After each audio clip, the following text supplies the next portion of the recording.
Welcome to this video briefing about a complicated but intriguing tool that we use. In Copenhagen, we're using collaborative decision making to regulate flow, also known as CDM. As VATSIM gets ever larger and busier, the need to create restrictions and flow management are becoming increasingly important, which is why we're adopting this system, also very widely used in the real world, including Copenhagen. CDM, while difficult to use in a simulation environment, still brings advantage to busy controlling situations. This means being able to manage outbound traffic out of our own Copenhagen airport, assigning startup times, avoiding jams and bottlenecks at the runway, giving pilots an opportunity to depart without delay by using the final departure time as a benchmark for this management, and being able to restrict other airplanes by use of CTOTs to avoid sending departures to another airport in Europe that more than it can handle. Fourth, you can also customize booking time for specific booking required events.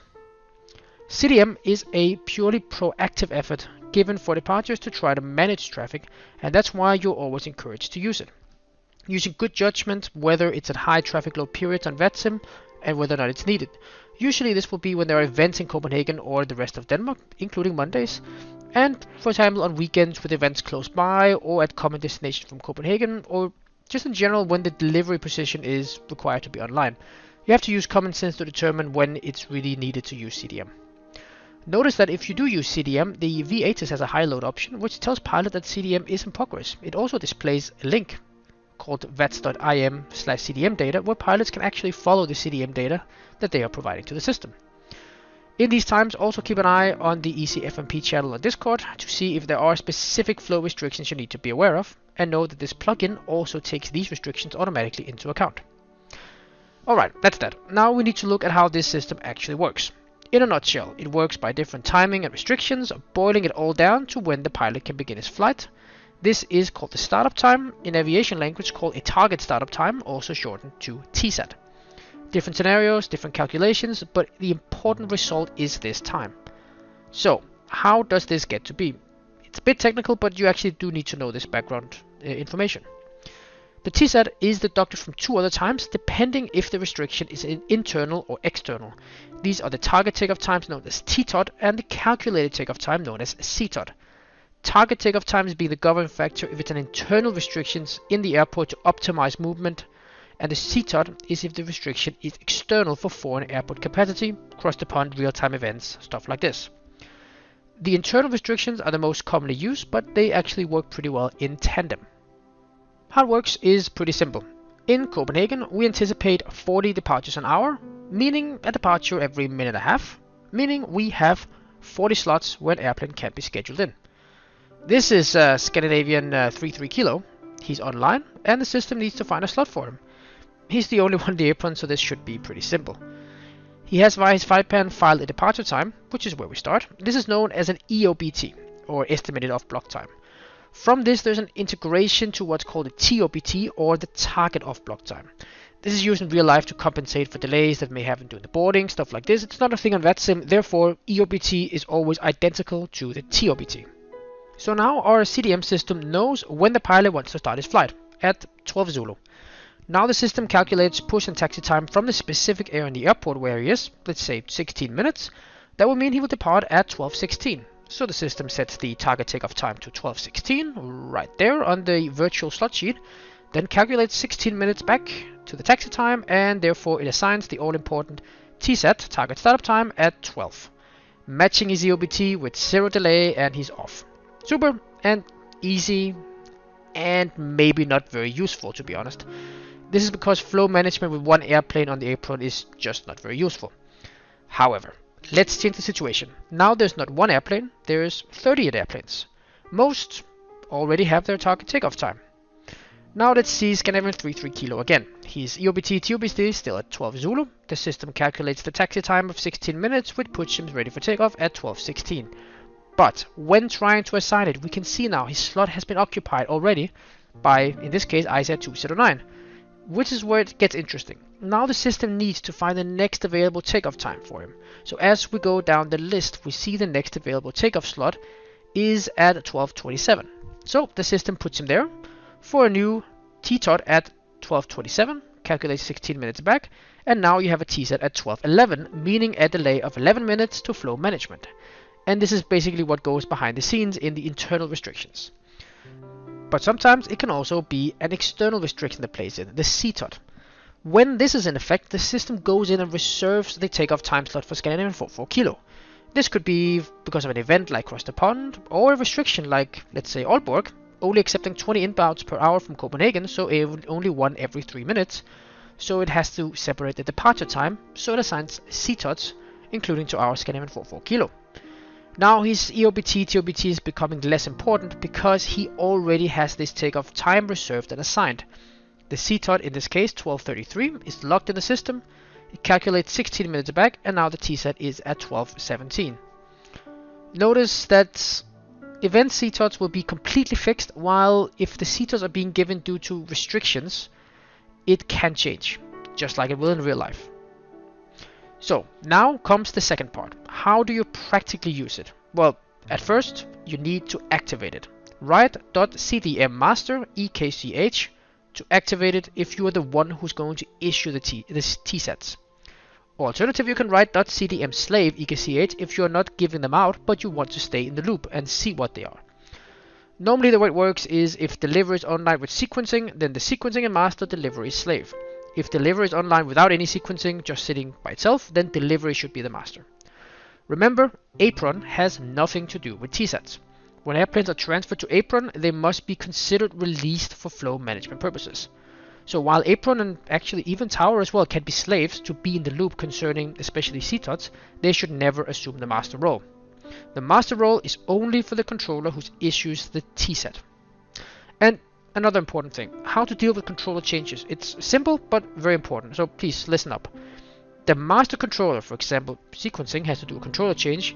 He types in the command to now become slave. Now no one is master. The new controller, once logged on, writes the master command to become the new master, and the relieved controller logs off. There should never be two masters at the same time. Alright, now back to the scope. You have two options to manage the flow control: the departure list, or alternatively the startup list if you wish to have them separated.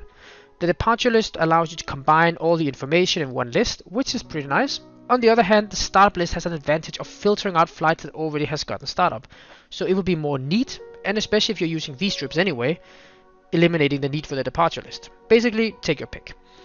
We will focus for this briefing on the startup list, but know that the method is identical to the one in the departure list. If the CDM part of the list is empty, then it's because you have to remember to activate the plugin with this .cdm master or slave EKCH.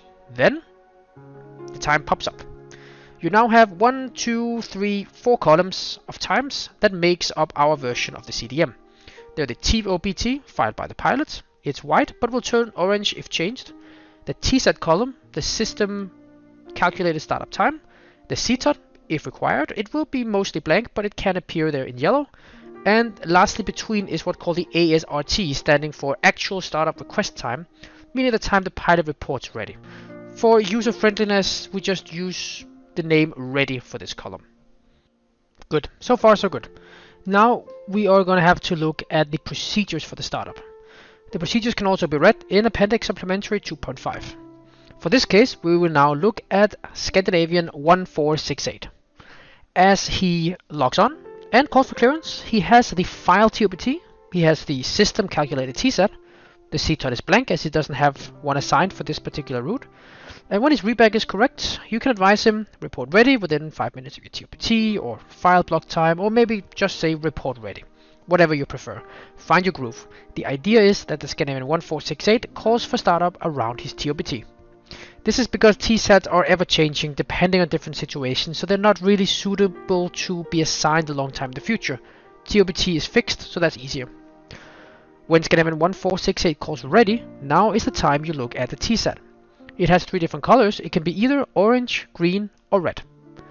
If it's orange, the pilot is not yet within his TSAT window, which is plus minus 5 minutes from the TSAT time.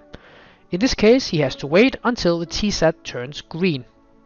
This means he is within the plus minus 5 minute window and he can go. If it turns red on the other hand, then the TSAT has expired and he has missed his slot. He will have to go back in the queue and let someone else go ahead of him. At the current time, we see that the TSAT is orange, meaning Scandinavian 1468 is not yet within the right window. As the report's ready for start though, the procedure is that you click in the blank area of the ready column, signaling that he has reported ready. The moment you press that, the system adds a time, the time he's requested the startup, it changes his TOBT to the current time, and it tries to find the earliest possible TSAT. If the system is successful, the TSAT will then turn green, and CDM 1468 can go. If it stays orange or doesn't move at all, it was because the system was not able to find an earlier TSAT, and in this case, he just have to wait. You'll have to tell him the startup time, in this case it's 2100. Remember, he can go up to 5 minutes before, by the way. If CDM 1468 doesn't call before 5 minutes after the TSAT, then it turns red and the TSAT is expired. The procedure, however, is the same. When you finally do call ready, even though it's too late, you click in the ready area and the system recalculates the TSAT to the next possible time. Notice that the ASRT or the ready time is still the same. Block time is changed to the moment the airplane reported ready. It's just the TSAT that's now changed. This could mean a significant delay for the pilot as he moves down in the order, so do consider it if it's just expired with plus 6 minutes or if it's plus 16 minutes. Try to be pilot minded, so if it's just expired, then maybe make an exception. Also, actually, there's another way to deal with it using these that we'll talk about after everything else. If the pilot chooses to regret his startup, then no worries, just right click on the SRT and it will disappear again. The TOBT still changed though, so you may have to ask the pilot to refile the block time again. Then just the end, we need to talk about the CTOT.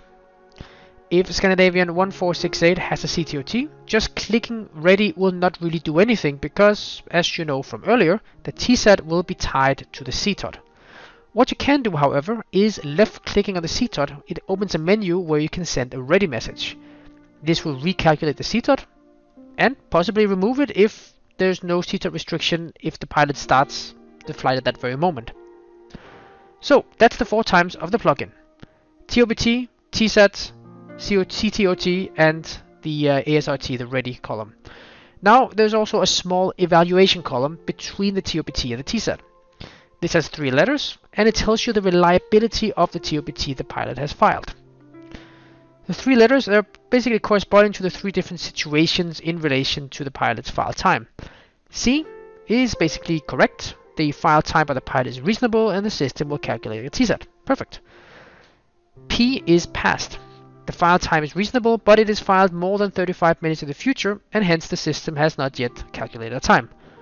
Once the TOBT gets within 35 minutes of the current time, the system will start calculating a TSAT and the P becomes a C. Until such, only this kind of sign is displayed in the column. I is invalid and orange. Either the time is completely off, like it's filed many hours in the future or it's filed in the past, or which also happens on VATSIM quite a lot actually, is it's filed as 0000 because the pilot just forgotten to put anything at all in that box of the flight plan.